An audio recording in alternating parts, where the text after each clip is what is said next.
Olá, meus queridos amigos e amigas aqui do canal. Hoje um prazer de estar aqui com esse meu irmão, Meu senador querido irmão, Randolph, prazer e a amigo honra é Randolph. toda minha. E muito bacana, porque outro dia o Ciro veio aqui pra gente bater um papo. Aí a gente pegou, botou a câmera aqui, fez um bate-papo com esse fundo aqui, nesse canto da casa que eu tanto gosto, onde eu faço meu churrasquinho aqui. E foi um papo muito legal aí sobre juros, mercado financeiro, etc. E viralizou, né?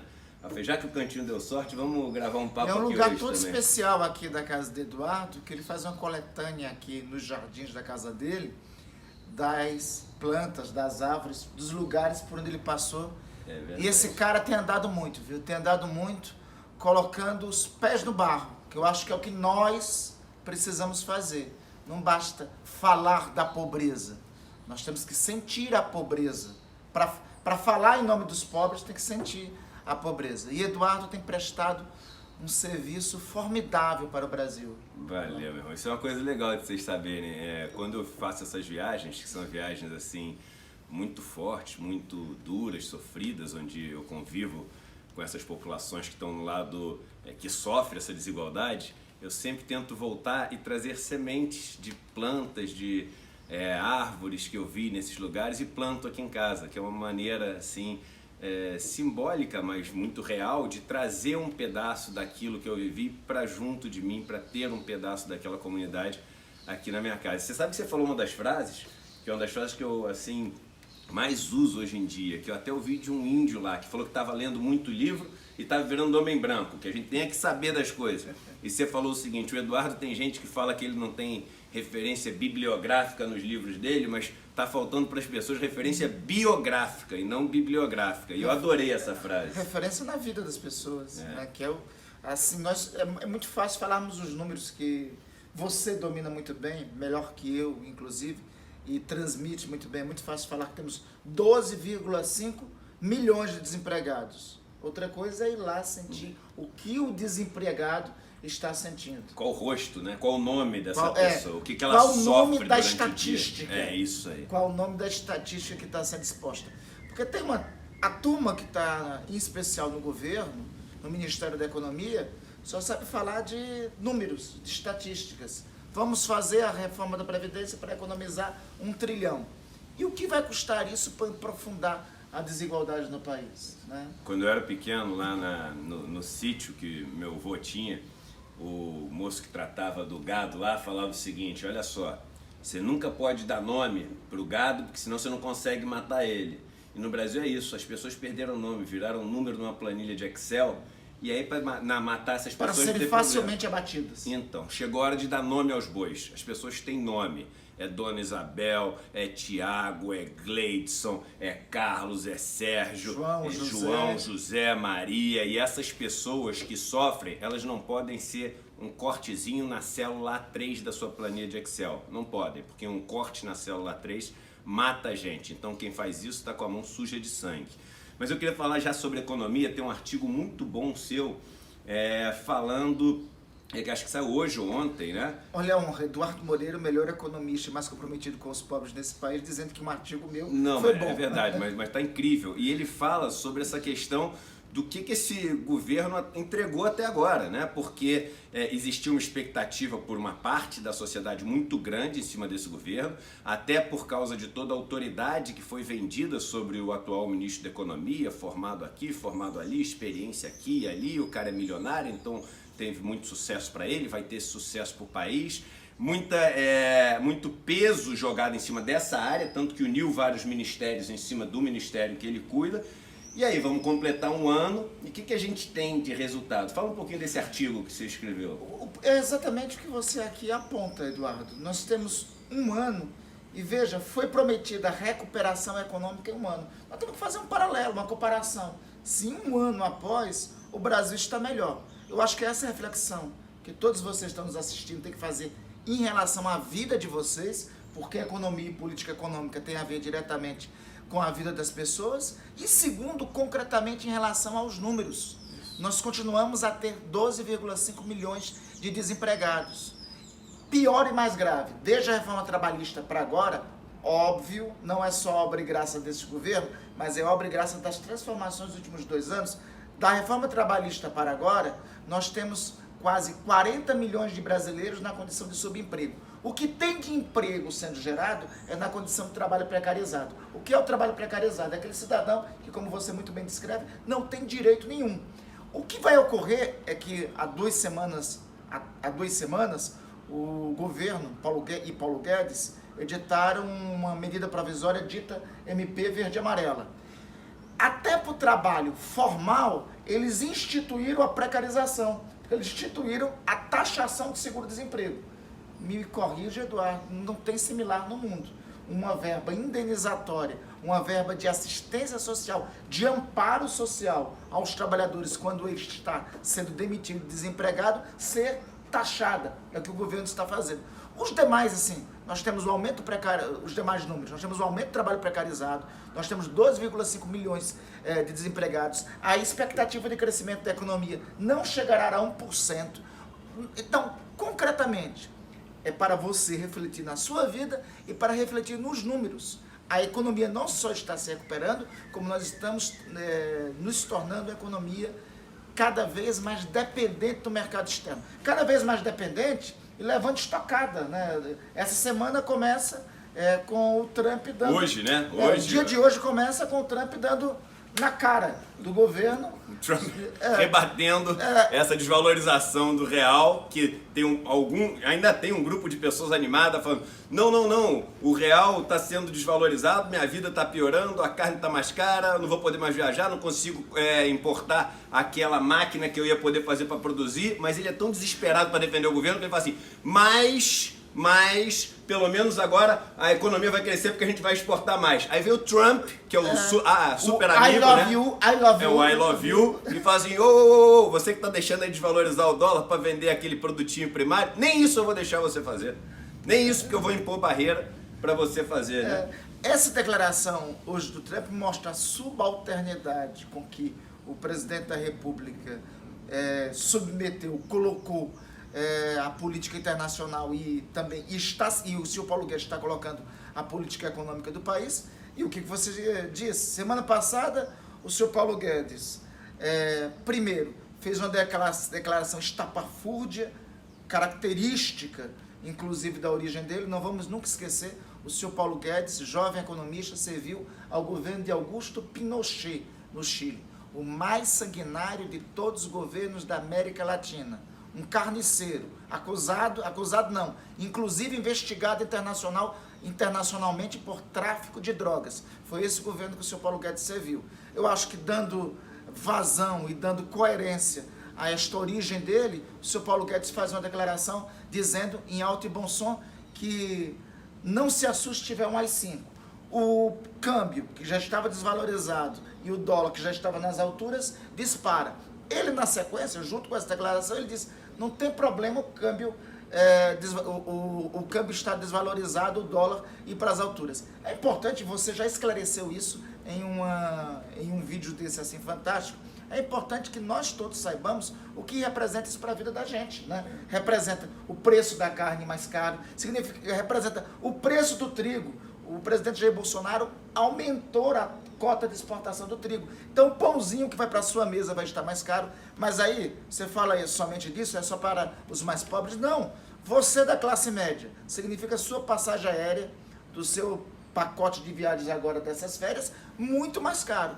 E para completar, a única vantagem que o Paulo Guedes disse que tinha no câmbio desvalorizado, o Mr. Trump, I love you, no começo dessa semana, dá uma estocada. E eu acho importante, é maravilhoso você falar essas coisas, pra gente fazer o seguinte, claro que cada um tem sua orientação ideológica, claro que cada um acaba torcendo para o seu candidato, para o seu partido, etc. Mas a gente, às vezes, tem que trazer as coisas para o plano concreto e se fazer aquelas perguntas que são as perguntas que todo mundo deveria estar se fazendo.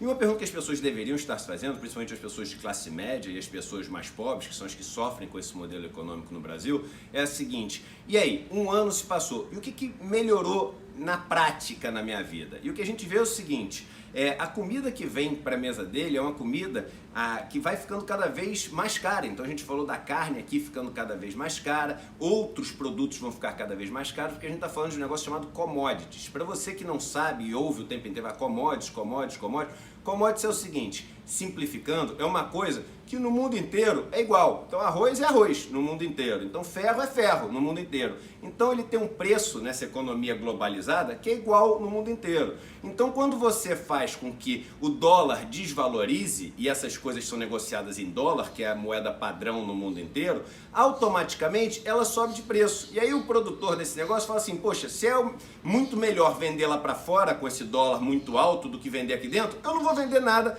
aqui no Brasil. Para vender aqui no Brasil só se for mais caro. Então o preço no Brasil sobe e boa parte da nossa produção que ainda não ia vai lá para o exterior. O que acontece? Num país que ainda sofre com a fome, que nem o Brasil, você passa a abastecer menos ainda esse mercado interno e abastecer o mercado externo. E o dinheiro que você exporta para o mercado externo vai parar na mão de meia dúzia de famílias, porque os latifúndios, o agronegócio, ele é concentrado em pouquíssimas famílias que empregam cada vez menos gente, porque é cada vez mais automatizado. E esses caras põem dinheiro no banco e não voltam em nada para a economia. Então é importante a gente entender que um mercado precarizado, que nem esse que a gente tem, até gera ali meia dúzia de emprego para cima e para baixo, mas o problema é o seguinte, gera para quê? Com qual intenção? Intenção de gerar um lucro no curtíssimo prazo de uma empresa que quer explorar esses trabalhadores enquanto não arranja tecnologia para mandar eles embora, e aí depois eles vão ser mandados embora sem ter direito nenhum, porque esses direitos foram cortados também. Você imagina se o Uber hoje em dia inventar a tecnologia do carro autônomo, você acha que ele vai continuar contratando todos os motoristas porque é uma empresa que quer o bem das pessoas e quer ocupar as pessoas nas horas vagas? Ou eles estão ali só para servir a esse lucro de curto prazo, oportunisticamente, que essa empresa tem, né? E é importante, Eduardo, só destacar que, veja, tem uma sequência lógica para essa obtenção maior de lucros que eles querem, que é, veja, eu acho que toda nação do mundo tem a sua elite. A crítica que nós sempre fazemos, e você faz com muita propriedade, a nossa elite econômica é que ela tem atuado de forma extremamente predatória, né? E uma das razões destas é a precarização que tem tido no trabalho nos últimos 2 anos. Veja, há 2 anos prometeram para nós que a geração de empregos ocorreria com a reforma trabalhista. Foi aprovada a reforma trabalhista, precarizou demais o trabalho, retirou vários direitos dos trabalhadores naquela reforma.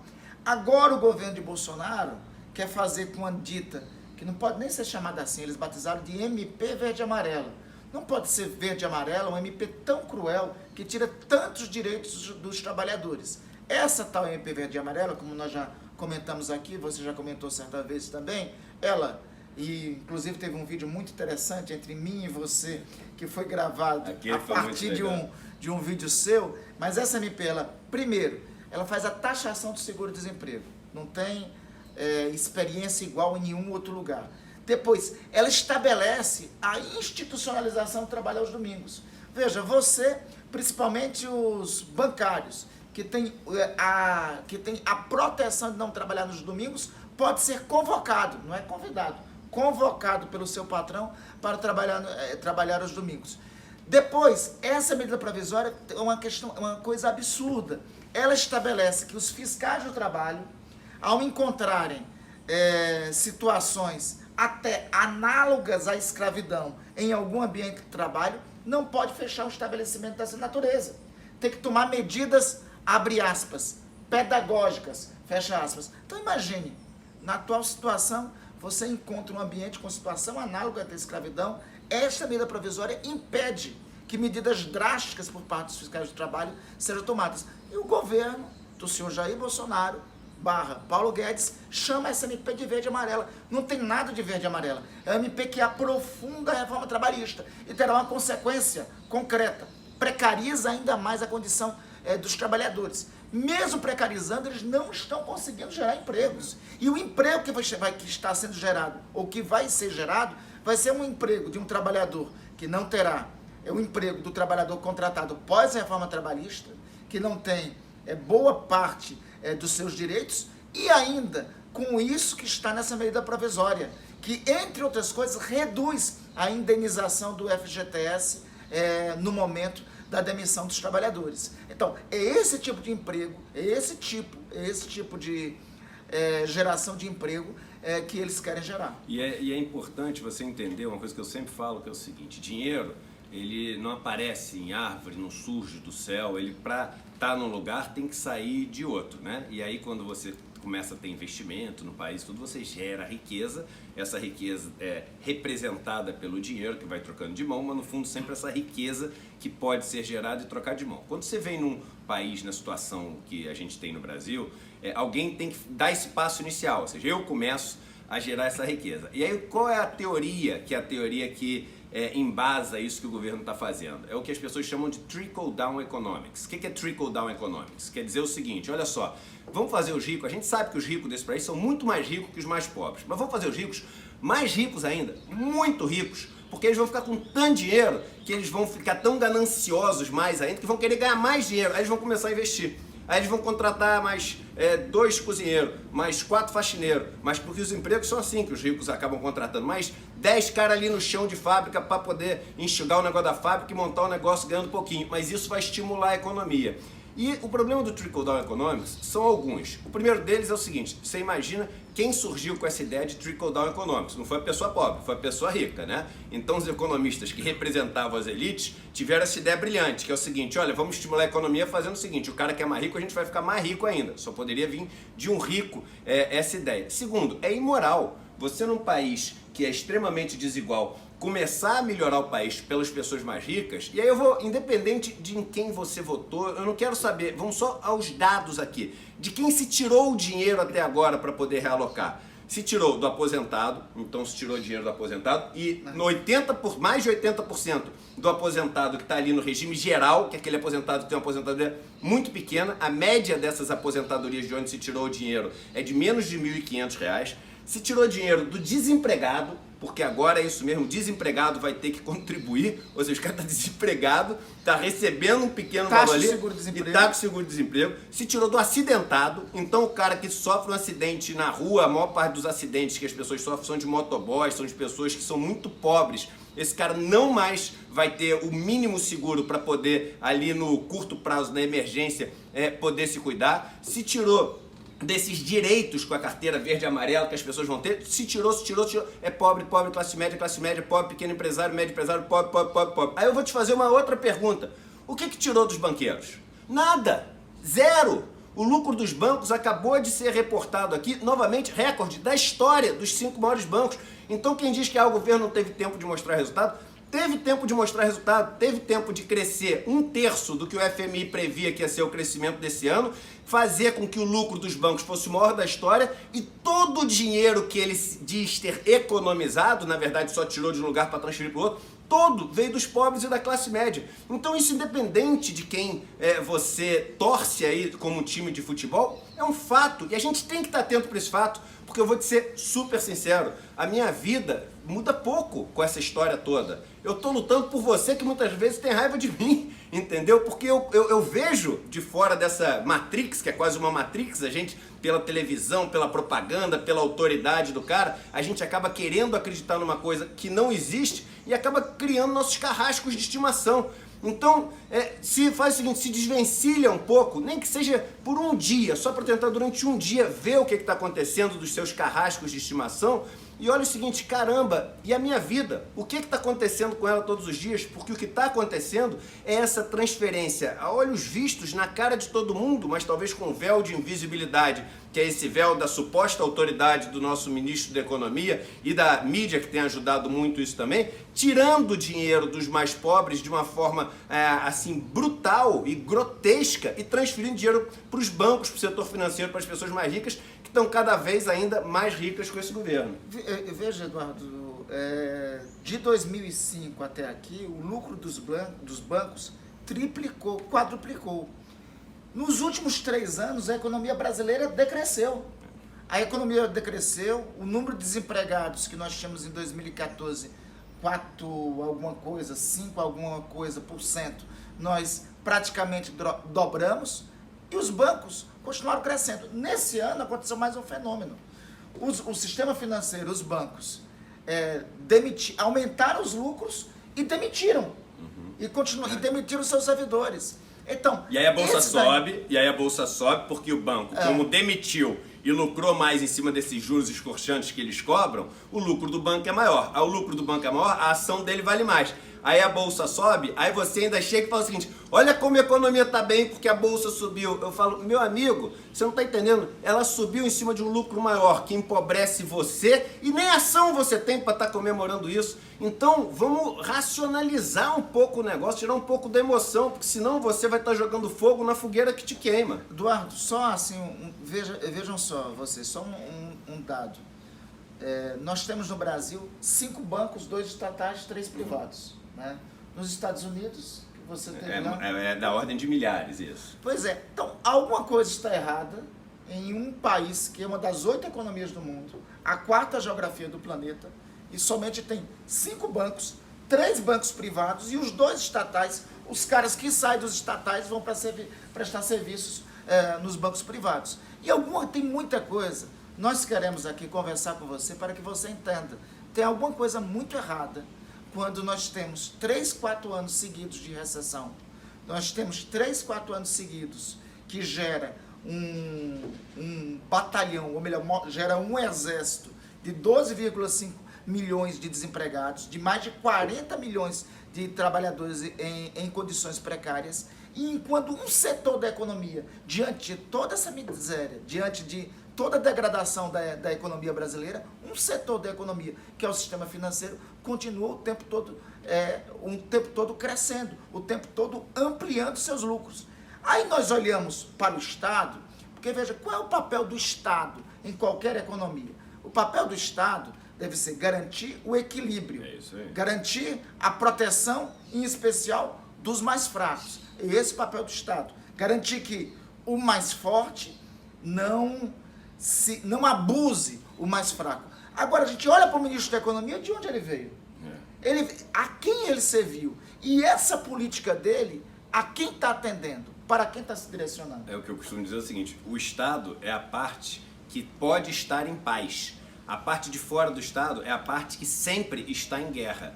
Então, a gente não pode querer estimular a guerra e acabar com um pedaço que pode estar em paz. O Estado tem o papel de equilibrar. É isso. De impedir a guerra. Perfeito. Né? Aliás, até da teoria, da teoria política, a teoria da formação do Estado, do Hobbes.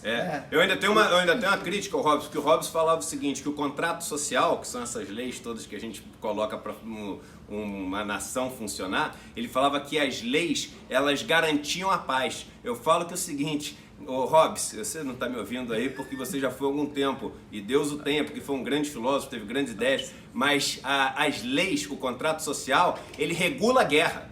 Ele regula a guerra, porque o mundo capitalista fora do Estado, ele está em guerra. Mas tudo bem que a guerra, pelo menos, seja regulada de uma forma justa, e não de uma forma onde as pessoas que têm as bombas atômicas, as metralhadoras, etc., elas definem as leis que elas vão lutar contra os que têm graveto. Porque isso aí não tem guerra, é extermínio, é genocídio. E na sua variação, que eu também concordo, do contrato hobbesiano, né, a ideia do Estado era, ao regular a guerra, dizer o seguinte: olha, entra em guerra com a paridade de armas. Isso. Né? Só que é o seguinte, não só não tem paridade de armas, não só não está tendo paridade de armas no Brasil, como as armas dos mais poderosos estão ficando mais poderosas ainda, em relação aos mais fracos. É isso que está acontecendo. Nós temos um ministro da Economia e um governo que está aprofundando a renda dos mais ricos. Veja, o governo começou no dia 1º de janeiro desse ano.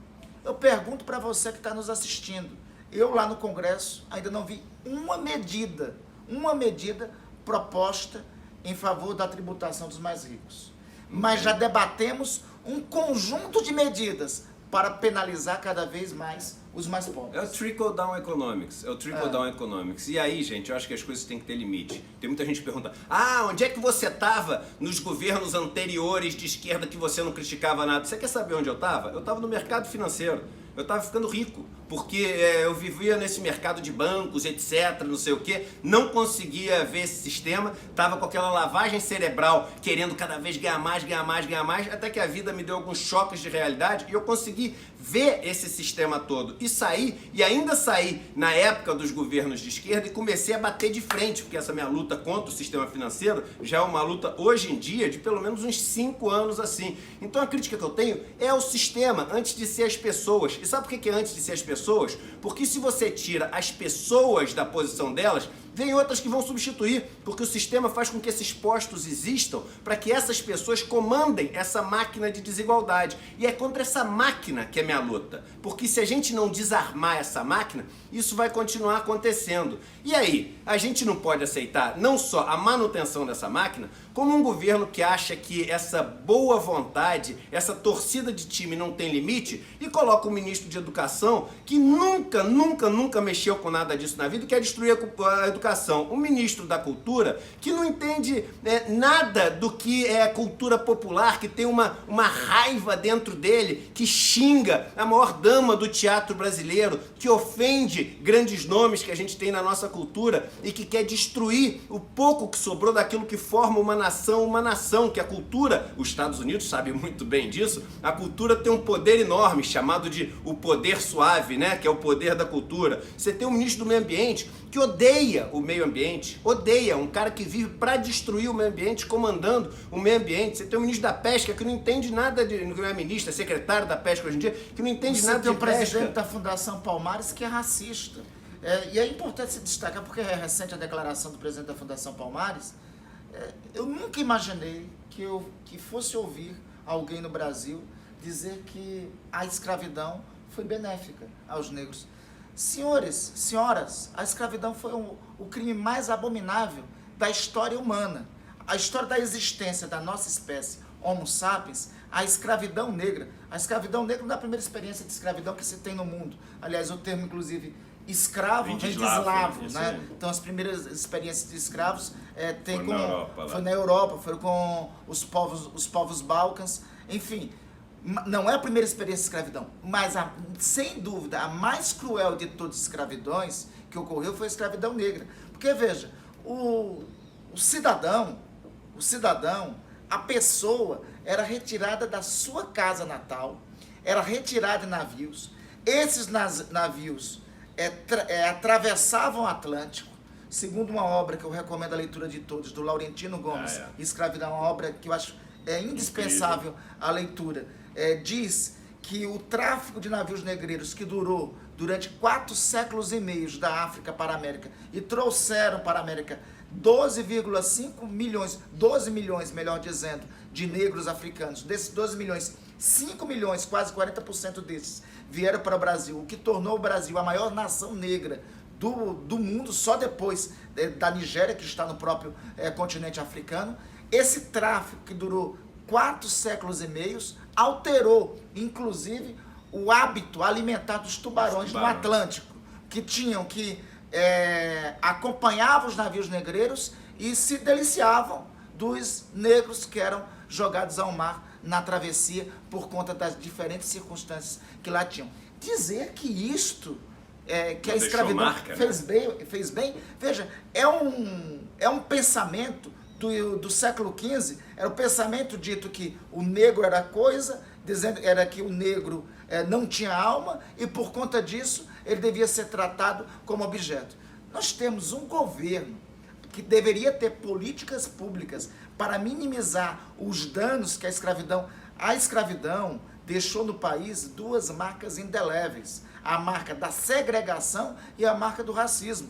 O que aconteceu agora esse final de semana aqui em São Paulo, né, na periferia de São Paulo, em Paraisópolis, é uma dessas marcas, é um desses traços segregacionismos. Negros confinados nos bairros periféricos das grandes cidades que são vítimas de violências desse tipo, né? Isso são marcas que foram deixadas. Então nós temos, como você disse, uma ministra da Mulher que é machista, um presidente da Fundação Palmares que é racista, um ministro da Economia que aprofunda as desigualdades. Você com muita autoridade falou numa palestra sua certa vez, a ideia da economia é promover a igualdade, né? A ideia é essa. Você tem um ministro de Relações Exteriores que é antiglobalista em um mundo cada vez mais globalizado. Tem um ministro da Educação que ofende a ciência e o conhecimento. um ministro do meio ambiente que nos coloca numa condição de pária internacional em matéria ambiental. Nós que temos a maior floresta tropical do planeta. E só porque tudo na vida não tem que ser absolutamente sério, né? E a gente tem um ministro aí de ciência e tecnologia que, viajou de foguete, viu lá em cima como é que era a Terra, ele podia falar para os amigos que é redonda, né? Porque tem um monte de gente que não acredita que a Terra é redonda, com um moço, o único brasileiro que foi lá e viu, tá do lado deles. Então pergunta pro cara, não precisa acreditar no que eu tô falando, certo, não. Ele foi na comissão de meio ambiente, o Eduardo, eu até disse assim, ministro, eu tenho inclusive dar ao senhor nesse governo todas as honras, porque pelo menos o senhor é uma prova material da esfericidade do planeta. Você né? falou? Eu falei isso. E ele não negou não, né? Não, ele confirmou. Ele tá. confirmou. Eu temo, inclusive, pelo cargo dele, a partir dessa informação que ele teve. Então, gente, olha só, eu queria agradecer vocês aqui. Antes de falar minhas considerações finais aqui no nosso papo, queria lembrar para vocês que essa semana é a última semana que eu estou disponibilizando gratuitamente um curso incrível de básico de investimentos e finanças, um curso que eu gravei no meu sítio com drone, com uma equipe enorme, mostrando com infográfico tudo como é que funciona. Eu estava vendo ontem, mais de 50 mil pessoas estão fazendo esse curso gratuito e é incrível que um monte de gente sai de um monte de roubada dos drones. Não é nada que vai te ensinar a ficar milionário da noite pro dia, que isso não existe. Quem te vende isso está querendo tomar tua carteira sem você perceber. Mas vai te ensinar a não cair mais nessas armadilhas que as pessoas montam para vocês. Então, a aula 3 entrou no ar hoje, tá? Quando terminar aqui, vou pegar umas dicas dele, viu? Assim, e vocês não percam. Tá? Mas pior que esse vídeo é legal pra caramba. E termina nessa sexta. Hoje é a aula 3, mas ainda dá tempo. Quem não entrou, pega e começa desde a aula 1 e faz até a aula 4 essa semana, cheio de conteúdo legal. E o que eu queria falar pra vocês é o seguinte, não importa muito, né? O que você acha da pessoa do meu amigo aqui, Randolph, o que você acha dessa pessoa aqui do Eduardo Moreira, porque isso é de menos importância. As pessoas querem levar para esse jogo pessoal e te distrair do que realmente importa, que são os argumentos. E eu vou te falar que eu fico muito feliz quando a gente traz esse embate assim da injustiça. São João Crisóstomo, né? É um santo até muito grande na igreja ortodoxa cristã. Ele falava o seguinte, que quando você resolve perseguir aquilo que é correto, aquilo que é moral, aquilo que é ético e etc., você gera 3 tipos de reações. Um grupo de pessoas que realmente acorda, vê aquilo, se contagia ou com essa coragem ou com essa vontade que você tem de mudar as coisas e resolve mudar também, e essa é a reação mais desejada. Tem um grupo que está tão absorto naquele mundo que ele cria, um mundo meio egóico, meio egoísta, etc., que você vai ser neutro para eles. E tem algumas pessoas que são prejudicadas com isso que você faz, que são aquelas que lucram da injustiça, que são aquelas que querem que a injustiça se perpetue, porque elas vivem desse mundo desigual e injusto. E essas pessoas vão te atacar de todos os jeitos, vão ser super agressivas, e essa é a reação que você menos quer sofrer, porque ela é incômoda você sofrer. Mas se você não tiver essa reação, é sinal de que você não está no caminho certo e não está acertando o alvo. Então, mesmo aqueles que atacam com muita agressividade, saibam que eu só fico sabendo 2 coisas. Uma, que vocês acompanham todos os meus vídeos e assistem até o final e por isso eu sou muito grato. E segundo, vocês me dizem que eu estou acertando o alvo no meio, porque se ninguém estiver reclamando, é porque eu estou falando mais do mesmo, e se a gente fizer mais do mesmo, a gente vai chegar no mesmo lugar que a gente sempre chegou. Muito obrigado aí, deixa aqui pro meu amigo. Eduardo, e o nosso papel, nosso lá no Congresso Nacional, e o papel que você muito bem tem cumprido na sociedade e com o que você está fazendo, repito aqui o que disse no começo dessa nossa transmissão, sentindo a pobreza, eu sou testemunha das andanças de Eduardo por esse enorme país. O nosso papel é denunciar o que está acontecendo. Não fazemos isso por conta... era muito mais confortável para mim ser governo, era muito mais confortável para você estar servindo ao capital financeiro. Eduardo tem uma vida pronta e feita. Eu digo para várias pessoas que me perguntam quem é Eduardo, eu digo que o Eduardo é uma espécie de São Francisco contemporâneo, né? Renunciou todas as benesses e todas as vantagens que poderia estar seguindo e resolveu se dedicar à causa de denunciar a pobreza em favor dos mais pobres. Então, esta é a causa que nos une, essa é a causa que nos aproxima. Então, foi uma honra. Eu esperei como vigia e esperava pela aurora ter esse vídeo aqui com o Eduardo. É um prazer estar sempre com ele. Viu? Tamo junto. E Abraço, podem contar querido. com esse cara Tchau. aqui defendendo as causas que realmente importam no país. Irmãozão Sigamos, aqui. irmão. Valeu, tchau, tchau.